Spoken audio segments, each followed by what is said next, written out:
This is Jay of the Blast Blog, and I'm in the spot with Michael Bentley of Doctor PR Firm. How you doing today? I'm doing alright, man. Doing alright. Busy, but staying busy. Good. Oh yeah, just being busy. That's always good. All right. First and foremost, could you tell the people a little bit about your company? Yeah, my company is founded by myself and a few other people, and I started it to help out the independent music because we're trying to make it, and that's what I do. I help musicians get to the next level, work with a few of the major labels. I still do, but I wanted to help out independent artists on the rise. Okay. So what inspired you to want to get into this business?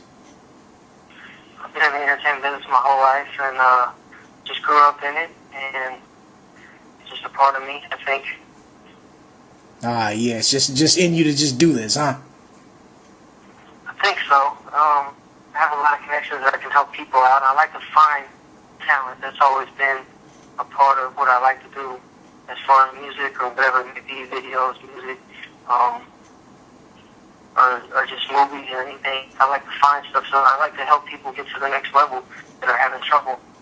Oh yeah. So how do you find the talent? What avenues do you take, or what channels do you go through to get at the artists or people in the entertainment industry? You mean how do I help out artists? Well, not yet. I'm gonna get to that question. But how do you basically reach out to the artists? Is what I'm saying. Oh, normally artists contact me. Sometimes I'll do a blast to get to find the talent. I'm gonna say 80% of the people that I work with aren't that talented, which is very bad. And I'll give it off to my assistant. If I do find somebody that's talented, then I will take the project on, hands-on, and see it through until I get somebody signed. And that's what I'm trying. I have 2 artists right now I'm working with that we're working on getting big deals with. And, but a lot of it's a saturated market, so there's a lot of stuff that's really down right now. Yeah. And speaking of, you said you mostly get music from artists that's not really that talented. Has there ever been an artist that was, or a couple of artists that was kind of on the fence, where they weren't really that talented, but maybe they did have the money, or they did have like maybe even just that potential? Did you go ahead and work with them anyway, or is it still like, I'm not gonna do it? How do you do that? I mean, I don't know. The game's so messed up right now, where I could take a shitty record down somewhere and get it played X amount of dollars. Money does talk. I don't like to affiliate with whack rappers when I'm dealing with rappers, but I don't know. My stuff I won't put my name on that's real whack and stuff that's bad. So I do have people I deal with that I can get people out. But if I'm not still on the product, I don't usually get behind it anyway. So even if I do put something out that is whack, you won't see my name associated with anything that's really whack. So I don't know. It's kind of a trick question because I do have to pay the bills, but I don't like to be associated with the whack stuff. So you won't see my name on stuff that's done that I don't feel like I'm behind. Oh yeah, because that also, I guess, damage your credibility, being associated with artists that's it's not really up to par. Exactly. So I'll pass them on or something, but there's always time. I think the biggest thing right now in music is artist development disappeared. So if I hear something and I feel like they have potential, but they might be a couple albums away, then I'll go with that. Like I always talk about the Prince story. When Prince got signed, and then they said, well, this whole album is going to be a flop, and we know it, but we need to get this kid in the studio. And then he got put out Purple Rain and stuff like that. But if you look, when he first signed, it was like a $180,000 mistake. Not a mistake, but a period for artists to let him get in the studio and produce and work on his sound because he needs artist development. I feel like that's gone. So a lot of times I'll hear people that have a lot of talent, but the projects will be whack, but I know that's trying to go with it. Or I can hear what they have. It just takes time. You just don't go right into the studio and get records. And none of these young cats coming out are doing it. They don't have people with them. They have writers and they have people helping them formulate how to write a song. So when I get these independent artists, sometimes I can hear if they were in the studio with songwriters and producers, they'd have a hot product, but they're not. They're at their house, and they're making what they can. So it's kind of tough for me to say a lot of times what's hot, what's not, because the product could be not hot. They could have a lot of potential. Mm-hmm. And I feel what you're saying about a lot of artists needing, artist development and really need to be polished up. Have you ever come across artists who are just stubborn? Their music isn't that good, but they think it's fine just the way it is, and they just won't listen. How do you deal with stubborn artists if you do, come across those? I mean, every day they tell me they're ready, they have the sound, they're unique, and they got something new to the table. They don't, and they don't want it. It's become the world has become so fast-paced, everybody wants to be Kim Kardashian immediately, and they don't want to work for it, and they don't want to spend years in the studio working on their craft. So yeah, it's difficult, and I'll tell them they need to. I have the artists in the past, and I've been like, look, you have the potential, but you have to go back and put some stuff in. You can't just. It's difficult because they don't want to hear that, and they don't want to do it. They just want to. Hey, I want to be famous, and they don't even care. They just the fame killed a lot of stuff that just made it just like these people just need a reality show or something. And then even then they're not that interesting. I mean, the Kardashians aren't that interesting. They have writers that write what I mean, I've never seen the show, but I assume, my girl watches it or whatever, but it's just, it happens every day, and they don't want to listen and they realize that you're making art, you're making music, you're not just rapping on a beat. It's difficult. It's very difficult. Yeah, and because I totally understand what you're saying with just everybody wants to be famous instantly. Everybody's like they want to be microwave artists. Want to be hot for the moment. Exactly. Yeah. So why do you think a lot of people have that mentality? Is it because, in your opinion, why do you think the game is messed up and saturated and like that right now? I think a lot of people think it's easy to get on, and again, I think people they see stuff like the stuff on TV and that it's just that they can fit into that mold. And then I think with the home studios really had something to do with it. It became easy to record. It used to be you had to save the studio and spend $100 an hour, and it really you had to go on. Now you can just get garage band when you buy a computer, and you buy a Mac, and then the microwave stuff. And even then, if you look at people that made these microwaves that came out and really jumped off with the one hit, the Mims or somebody, they're gone as quick as they came on. So you want to try to build longevity anyways and create real fans instead of a formulated gimmick that's not going to work. And even if you did make it on like a level of Rihanna or somebody like that, you have a better chance of making it in the NBA than you do to make it at that level. Like, people are crazy. You might as well try and create a fan base and make music that's worth something that people are going to play in 15, 20 years. You know what I mean? But nobody wants to do that right now. So I just do my job, keep moving. Oh, yeah. I understand that. And I see you mostly specialize in online marketing and getting your clients publicity through the internet. And in a previous interview, you said you don't really do any physical street marketing. Do you feel that street marketing is just not as effective as it used to be since now we're living in a digital age, or is it just you just personally don't choose to do street marketing? No, I'll do street marketing, but if you can reach more people online. So I have some unique stuff that we've done in the streets and stuff like that, but it's not going to stand out. And even with the viral stuff, it's so, the attention span and what you're competing against is so difficult that I don't know. I think it's dead. Rolling Stone this month just announced that the CD is dead. And that's probably about 5 years too late on that. But yeah, it's definitely a viral world. Oh, yeah. So what do you say some of the best and most effective ways artists can promote their music online?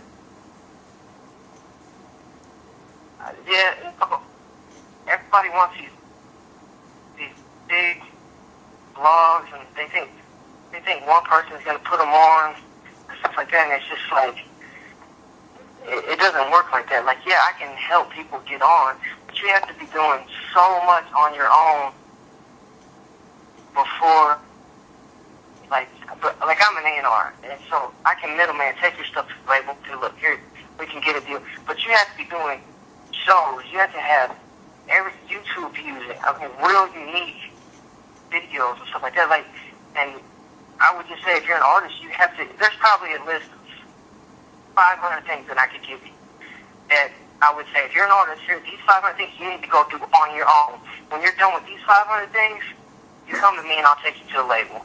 Now, a lot of these people don't get it, and I help out a lot of people with that. And I've done marketing plans for some of the biggest labels, some of the smallest labels, and everybody in between. But you have to really, really want to do it and put in the work. It's not overnight. You have to go and say, like I said, I can give these artists 500 things that they could go do without me, on their own.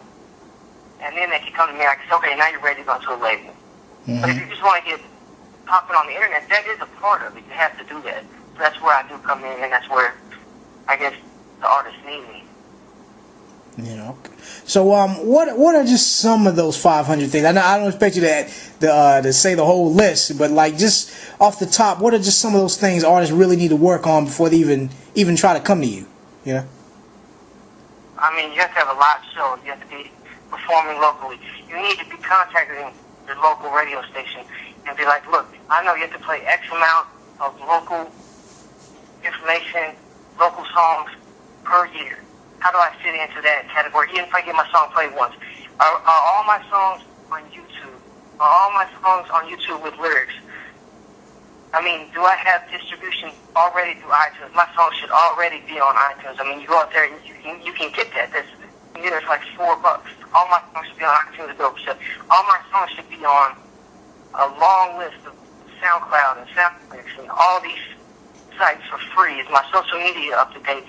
Do I have a Twitter going? Is my Twitter effective? Fans being interactive with me instead of just saying just dumb stuff. People have to be connected. It's too much. It's 500 things, like I said. I mean, there's a ton of things that they could do on their own. Oh yeah, you're right, yeah. I mean, branding, logos. You have your logo, so when you do pop up, your shirts are available, because nobody's going to buy your single, but they might buy your shirt. How do your logos look? You need a logo, I can get you a logo, but you have to be ready for those things. Oh yeah, and there's a lot of mistakes that artists make, because they don't have that proper guidance. But what are some of the common mistakes you see, like just over and over again, like just that a common theme that you always see with artists? Oh, what would you say that is? Number one is they think somebody's going to put them on your time. They think that if anybody's going to put you on, you're going to put yourself on. Yes, people can help you, but go out there and do it yourself. Put in 80 hours a week on your own project for 6 months. Or if you're working a job, you work 40 hours a week, put in another 40 on doing your music. That's it. Nobody's going to come put you on. That's done. It's over with. They want to come in, they want to sign established acts. They don't want to break anybody. Artists don't want to do it. The labels don't want to do it. Work on your product, your brand, and build it. And don't worry about what anybody says. Do you, and don't focus on formulating any type of hit. Just go out there and put in 6 months, 40 hours a week of doing this. And don't worry about trying to find somebody to put you on. Yes, people like myself can help, but there's no gatekeepers anymore. Mm-hmm. If you're buzzing enough, the labels will come. Oh yeah. Now getting back to the the history of yourself and yourself in the industry, who are some of the clients you've worked with throughout the years? Oh man, I've worked on a ton of projects. Many to name. I mean, I can name a couple artists. We still do stuff with Rihanna. We still do a little bit of stuff with Bad Boy every now and then. When they send us stuff to do on a major level. Still do Nappy Roots, Key to Shine, some of the independent artists. Let's see, we did stuff with Dipset and help them out. We done ESPN stuff, done Viva stuff, done stuff for movies, all sorts of. I mean, we're everywhere. We're all over the board with my company, and then the people that I network with Wide Awake, they just bought that for $18 million. Mm-hmm. So, yeah, I mean, I'm all over the place. Right now, I'm in Orlando doing the All-Star game. We're getting into athletes. We have a unique thing we're about to do with athletes coming out real soon. I'd say in probably 6 months, maybe a year. It takes time to formulate a good plan for that, but we're definitely going to get into the athletes and stuff like that. Well, we did the Chris Johnson stuff, but we're going to get bigger, and that's the All-Star game networking. Oh yeah. So so you've worked with artists, just various entertainers, everywhere, artists, people in movies, all over. Who do you think? Who are some of the best? And when I say who, I don't mean specific names, but I mean what types of people are the best? What types of entertainers are the best to work with, and who are like some of the pain in the asses to work with? I don't want to even go there, but well, I mean, you don't have to. Any pop star, anybody in the pop department is no fun to work with. You said no fun to work with? No fun to work with. Ah. They just think they're so big, and you got to stay down to earth. I mean, there's not. And then I would say the best. You know what? The Wu-Tang. I'm saying they've been the most. I've dealt with them for years, and they've always been the best. And down to everybody in the world, down to earth.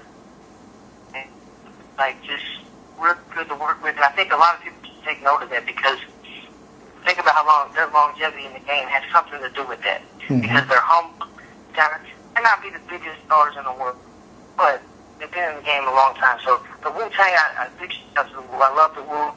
But I look at this music, though. They're humble, and they understand just people, and that they're just down to earth. Yeah. Oh, okay. Yeah, because I guess that's the you have to be that way in this business. You want to make it far. I think so. Yeah, I think so. Oh yeah, because you never know who somebody's gonna be, and you burn bridges. You can't cross back over. Yeah, exactly. Yeah. In recent history, off the top of your head, what do you think some of the 4 biggest achievements that Spin Doctor is the 4 biggest achievements that for Spin Doctor in recent history? One would be the Wide Awake. Like I said, they just bought Death Row. The evil deal that we have, the distributed music, has been gigantic. Our with Vivo is very unique, so that in there too, because now we're able to help out and get artists Vivo channels, and that was always something I'm proud of. So those things are good. I think, and then helping these artists get to the next level. We do help artists if they have talent and they're willing to put in the work. That's the key. You have to be able to put in the work yourself, and that's been the biggest thing with me. Is developing these acts and helping people. So the stuff with Wide Awake, the Vivo channel, when we were able to get that for indie artists was huge, because indie artists before. We were like one of the first people to get them for indie artists, and then helping these people get to the next level. And if they're willing to work. I know it's only 3, but what? That's all you're going to keep today. Yeah, that's fine. Any answer is good. And right now you're pushing this new affordable $99 promo package. What all does this package include?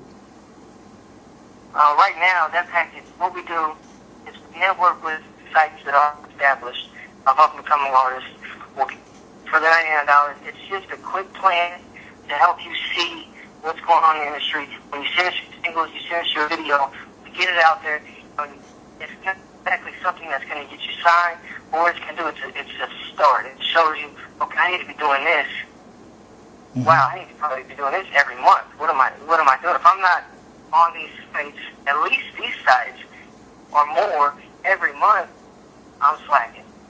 Mm-hmm. And you need to build. You need to build, and you don't have to build through us. I hope you do, but you come to us and you're like, okay, I need to go somewhere else. That's fine. But you need to have that online presence. That's what we create. And you need to have it. It has to be steady. You can't put something out and wait 8 months to put something else out. You need to steadily hit people so they can see what you're about. And they want to watch you grow. The people want to watch you grow. You come out and you say, this single's not great, and I say this single's not great, but it has potential, put it out. And then when your next song comes out, it gets a little bit better. People want to see that growth. And they want to hear it. They want to see you get better. And they want to show their friends, hey, I heard him back when he was doing this, or he's doing this, he's about to do this. And people want to see it, and that's what we can help you do. Mm-hmm. Oh yeah. So this package is just for a month. I mean, and then another month, like, I have to keep re-upping, or how long is the campaign? Oh, the $99 campaign is just 2 weeks, and that's just, we just show people what we can do and some of the stuff that we do. It's just like a trial. We have other plans, we'll set plans up that we set up with people. You know, if you have $200 a month and you want to come to us every month, we can set that up. If you just have $100 a month, we can set that up. Normally we start about $200 a month.